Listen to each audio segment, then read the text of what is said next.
Dr. Webb. So the first article I read was about overprogramming, and it basically touched on a lot of the points that the Hammond Gillespie reading talked about last week. And it also mentioned a point that I want to talk about, that not every piece can meet each individual's technical needs. So obviously when you program, you want to program a piece that's a little bit above their skill level, a piece that's at their skill level, and a piece that's below their skill level. And that piece that's below their skill level is what you are going to spend less time on. The middle level piece is about half of the time, and then most of your time is the most difficult piece, which is kind of what CSO is like this semester. But anyway, so that made me think of my high school orchestra. Our chamber orchestra would always program all three difficult pieces. So there was no easy or middle ground level. All the pieces that we played were difficult, which was a lot of work. But and we only rehearsed once a week for maybe an hour and a half or 2 hours after school. And so we played Rounds by David Diamond, Hoedown, and Adagio for strings, I think, in one concert cycle. We also played there's an Elgar piece that we played. I forget which Elgar, but it was it's for string orchestra. It's a super famous one. And we also played the Arensky Tchaikovsky variations. And so all of these pieces that we played were super difficult. And by the time the concert came around, because we would start rehearsing in September, and then a concert would be in December.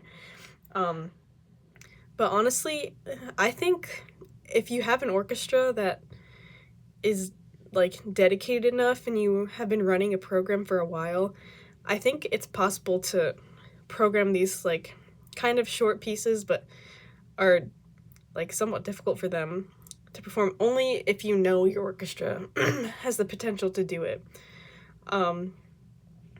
Because if it's an extracurricular ensemble and they're choosing to be there on their own time, which is what chamber orchestra was, then they're already motivated to practice. So it would be more, I guess I'm trying to say it's more likely that they will practice their music if they are choosing to come to chamber on their own. But the other article talked about culture issues when you program a piece of popular music. So it gave an example of a teacher programming a song that a lot of the students were familiar with, that this teacher wasn't as familiar with.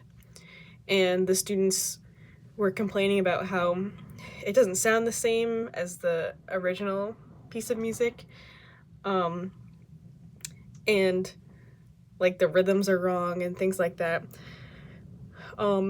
Which reminds me of, I did a summer orchestra program in middle school and high school, and it would always be pop music, and the rhythms would be different because it was simplified for a younger orchestra or a lower level group, and a lot of the times people would play the rhythms how they know it in the song rather than how it was notated.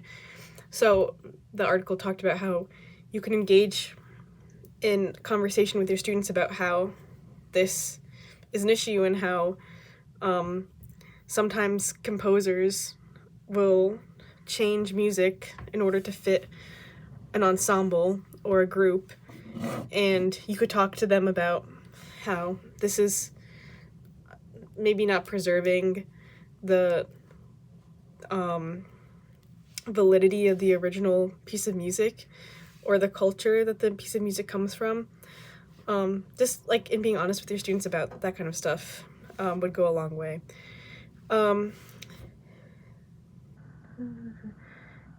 Selecting repertoire that has high validity is important. So basically meaning that it retains a lot of what makes it representative of a culture.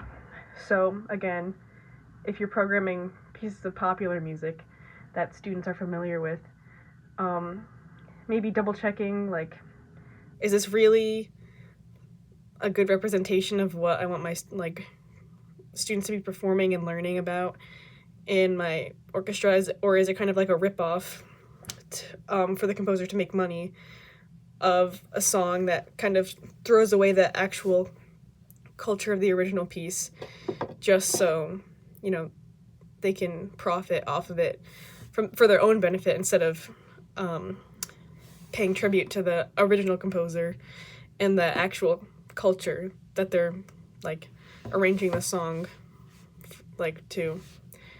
So yeah.